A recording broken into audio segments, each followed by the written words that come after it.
Budget की speech में finance minister ने 4 बरादरियों का जिक्र किया।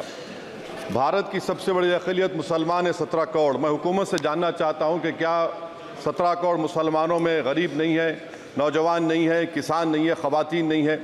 वतन अजीज़ में सबसे गरीब मुसलमान है, सबसे ज़्यादा नाखवानगी मुस्लिम ख़वातीन में। AIDS और PLFS का डेटा ये बताता है कि मुसलमानों में सबसे कम असासे हैं और कंजम्पशन लेवल दूसरे मजहबी ग्रुपों के बनिस्बत सबसे कम है।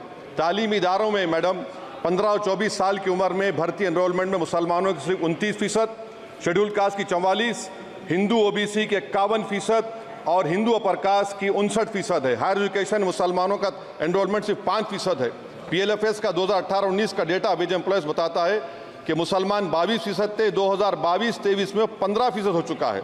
सेल्फ एम्प्लॉयमेंट में मुसलमान हिंदू सिख से ज़्यादा 58.4% है। रेगुलर वेज एम्प्लॉयमेंट में सबसे कम मुसलमान है 15% और कैजुअल लेबर में सबसे ज़्यादा मुसलमान 26% है। तो मुसलमानों का शेयर रेगुलर एम्प्लॉयमेंट में लॉस हो रहा है एम्प्लॉयमेंट का। मुसलमान नौजवानों का ना रोज़गार मिलता है, ना तालीम के मौक़े, ना हुकूमत उनको कोई तरबियत सहूलत दी जाती है। मैं मोदी हुकूमत को एक मुसलमानों का एक अछूत बना दिया है, ना कोई सियासी नुमाइंदगी है, ना मुल्क की तरक्की में इनका कोई हिस्सा दिया जा रहा है। मैडम माइनॉरिटी वेलफेयर मिनिस्ट्री में 2023-24 में 38% की बजट में कमी कर दी गई, 5,000 से 3,000 करोड़ कर दिया गया। इस साल के बजट में सिर्फ चंद 100 करोड़ का इजाफा किया गया, मगर 23-24 के बजट के लेवल पर पैसे मुख्तसर नहीं किए गए।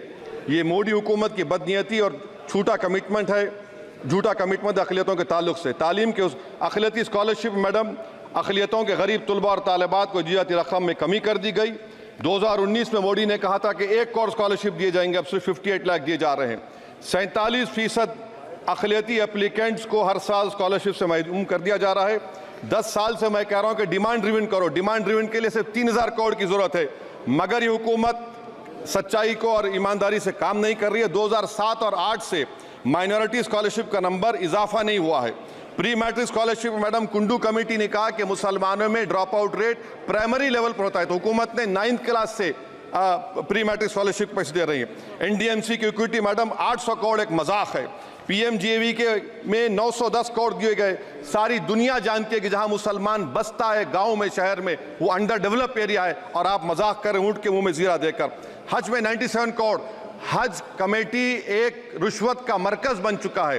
प्राइवेट टूर ऑपरेटर्स के एक लाइसेंस के लिए पैसे देना पड़ता है, बिल्डिंग सिलेक्शन के लिए पैसे देना पड़ता है, मीना मुजदलफा में कंपनी के सिलेक्शन के लिए पैसे देना पड़ता है। मैं हुकूमत से मुतालबा करता हूं कि ख़त्म किया जाए और CBI से इंक्वायरी करवाई जाए। मोदी हुकूमत को अक़लियतों बिल्कुल मुसलमानों से नफरत को ख़त्म करना पड़ेगा। मुसलमानों को उनका दस्तूरी हक मिलना चाहिए। आप कैसे विकसित भारत बनाएंगे अगर 17 करोड़ मुसलमान नफरत करेंगे? मैडम पूरी स्पीच में फाइनेंस मिनिस्टर के बच्चों का जिक्र नहीं है। आज हमारे देश में 66 लाख बच्चे रोज भूखे सोते हैं। 46 मिलियन बच्चे स्टंटेड हैं मेल न्यूट्रिशन की वजह से। 25 मिलियन बच्चे वेस्टेड हैं। मासूम बच्चों की यह बदकिस्मती और बदबख्ती है कि एक शख्स चाय बेचकर वजीर आजम बन गया। LTC long term capital gain tax madam was decreased from 20 to 12.5%. However, the indexation benefit has been removed and won't apply to any property purchased after 2001. This will be detrimental to the growth of real estate, limit household capital formation and impact employment generation in construction sector. This change in LTCG is a quasi-wealth tax on household, particularly the middle class.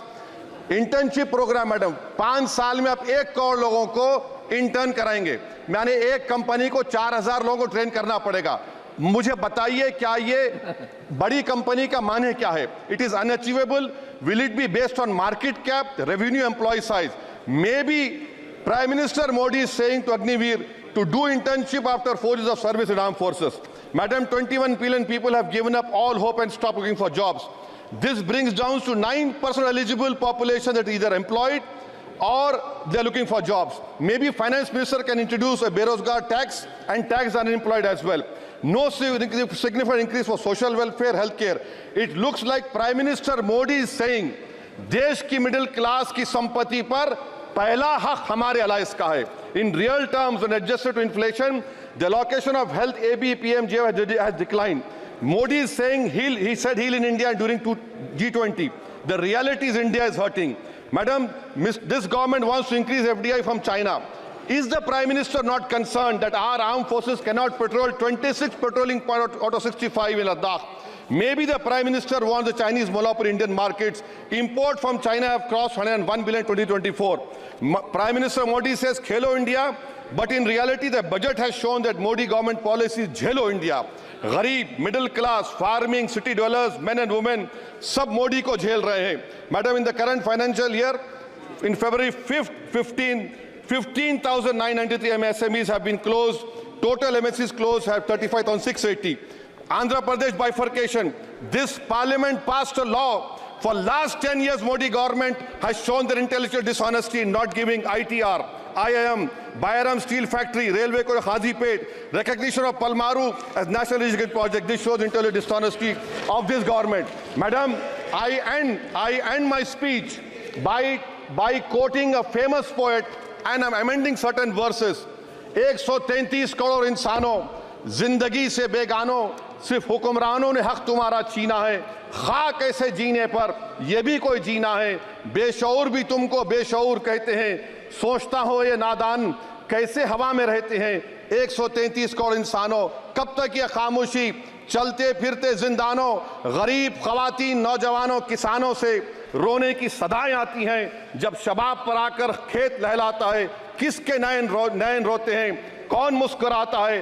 काश तुम भी समझो, काश तुम भी जानो किस कदर भयानक है जुल्म का ये ढब. देखो रख से आतिश आहन देखते ही जाओगे, होश में ना आओगे. और अनएम्प्लॉयमेंट पर अभी बोला गया नौकरियां दे रहे हैं, तो शायर ने इनके बारे में अच्छा कहा कि फूल शाखों पर खिलने लगे तुम कहो, जाम जिंदों को मिलने लगे तुम कहो, चाक सीनों के सिलने लगे तुम कहो. इस खुली झूठ को, जहन की लूट को मैं नहीं मानता, मैं नहीं जानता. शुक्रिया मैडम.